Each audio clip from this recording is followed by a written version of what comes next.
తిరుమల శ్రీవారి వైకుంఠ ద్వార దర్శన టోకెన్ కౌంటర్ల వద్ద నిన్న రాత్రి తిరుపతిలో జరిగిన తొక్కిసలాటలో 6 మృతి చెందారు.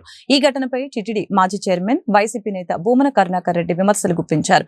ప్రజల ప్రయోజనాలని ముఖ్యమంత్రి చంద్రబాబు పట్టించుకోరని, తొక్కిసలాట ఘటనకి ఆయనే బాధ్యత వహించాలని చెప్పారు. పోలీసులు, టిటిడి విజిలెన్స్ పూర్తిగా విఫలమైందని, తొక్కిసలాట జరిగిందని భూమన ఆరోపించారు. తొక్కిసలాట సమయంలో అక్కడ పట్టుమని 10 మంది పోలీసులు కూడా లేరని అన్నారు. టిటిడి వ్యవస్థ పూర్తిగా విఫలం చెందిందని విమర్శించారు. టిటిడిని చైర్మన్ బిఆర్ నాయుడు రాజకీయ క్రీడా మైదానంగా మార్చేశారని అన్నారు. మృతి చెందిన వారి కుటుంబాలకు ₹1 కోటి చొప్పున నష్టపరిహారం ప్రకటించాలని ఆయన డిమాండ్ చేశారు. సనాతన ధర్మాన్ని రక్షిస్తానన్న డిప్యూటీ సీఎం పవన్ కళ్యాణ్ ఇప్పుడు ఏం మాట్లాడతారని ప్రశ్నించారు. తిరుమల లడ్డు విషయంలో జగన్ వైసీపీపై అసత్య ఆరోపణలు చేశారని మండిపడ్డారు.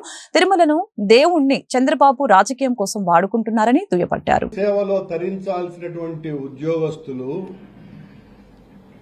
చంద్రబాబు గారి సేవలో మునిగినప్పుడు చంద్రబాబు గారు చేసినటువంటి తప్పిదానికి ఆయనకు శిక్ష పడాలి. గతంలో అధికారంలో మొన్ననే మేము ఉన్నాం, మీకు సంబంధించినటువంటి అధికారులలో కొద్దిమంది మాకు మీరు ఏం చెప్తున్నారు, అధికారులకు ఆదేశాలు ఇస్తున్నారు అన్నటువంటి విషయాలు మాకు చెప్పకుండా పోరు అని అనుకుంటే అంతకంటే మూర్ఖత్వం మరొకటి లేదు. మీకు ఎంతసేపు మా మీద పడి ఈ పాపాలన్నీ కూడా వైఎస్ఆర్ కాంగ్రెస్ పార్టీ మీద నెట్టేయటమే.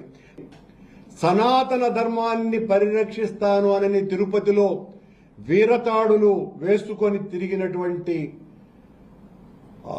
పవనానంద స్వాముల వారు మీరు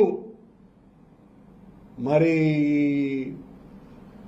ఈ సనాతన ధర్మాన్ని కాపాడాల్సినటువంటి బాధ్యత మీ మీద ఉన్నది. మీరు సనాతన ధర్మాన్ని కాపాడుతారా లేదా సనాతన ధర్మాన్ని మీ ఆలోచన రీతులలో తునాతునకలు చేయడానికి కంకణబద్దులైనారో కూడా తెలియటం లేదు. దీనికి వెంటనే మాట్లాడాల్సినటువంటి అవసరం ఉన్నది కదా. మీరు ఆ గేమ్ చేంజర్లో రోడ్డు ప్రమాదంలో చనిపోతే ఈ రోడ్లకు కారణం వైసీపీ అని మాట్లాడతాడు పవన్ కళ్యాణ్ గారు.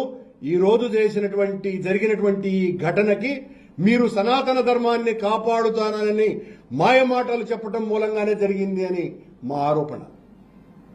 మీరు ఈ రకమైనటువంటి మాటలు మాట్లాడతారు, ఆచరణలో ఒక్కటి కూడా అమలు చేయరు.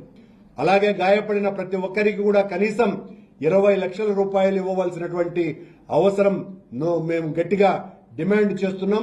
ఇవి కాకుండా ఊరికినే పరామర్శలతో కాలం గడిపేసి 5 లక్షలు ఇస్తాం, 10 లక్షలు ఇస్తాం అని అంటే సరిపోదు. మీరు ప్రభుత్వం చేసినటువంటి హత్యలు ఇవి.